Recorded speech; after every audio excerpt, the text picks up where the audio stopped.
పల్నాడు జిల్లా సత్తెనపల్లి ఎన్నదేవి గ్రామంలో పెన్షన్ల పంపిణీ కార్యక్రమంలో మాజీ మంత్రి కన్నా లక్ష్మీనారాయణ పాల్గొన్నారు. లబ్ధిదారులకు పెన్షన్ పంపిణీ చేశారు. వైఎస్ జగన్ గత 5 ఏళ్లు రాక్షస పాలన చేశారని మండిపడ్డారు. రౌడీ షీటర్లను, క్రిమినల్ను జైలుకు వెళ్లి మరీ పరామర్శిస్తున్నారని ఫైర్ అయ్యారు. ప్రజలు ఘోరమైన తీర్పిచ్చినా బుద్ధి రాలేదని, జగన్ ప్రతిపక్షంలో ఉండి గంగమ్మ తల్లి జాతరలో తలకాయలు నరికినట్లు నరుకుతామని బెదిరిస్తున్నారని కన్నా లక్ష్మీనారాయణ ఆగ్రహం వ్యక్తం చేశారు.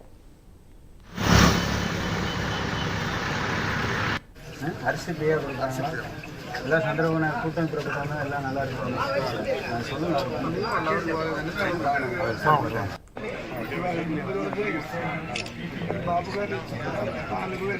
అధికారంలో ఉండి 2019 నుంచి 24 వరకు కూడా ఈ రాష్ట్రానికి ఒక రాక్షస పాలన చూపించారు.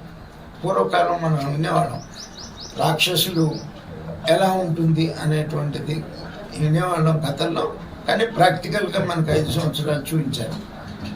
కానీ ప్రజలు చాలా దారుణమైనటువంటి తీర్పుతో అవమానపరిచారు.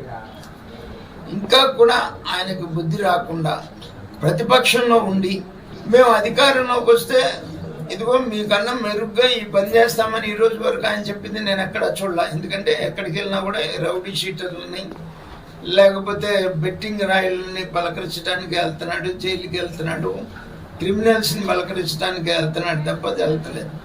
వీళ్ళు ఆయన మాట్లాడే మాటలు మేము అధికారంలోకి వస్తే గంగమ్మ జాతరలో పొట్టేళ్ళని బలిచ్చినట్టు తలకాయలు నరుకుతామని చెప్పేసి చెప్తున్నాడు ప్రతిపక్షంలో ఉండి కూడా. అందుకని ప్రజలు కూడా ఆలోచించండి. మీకు తలకాయలు నరికేవాళ్ళు కావాలా?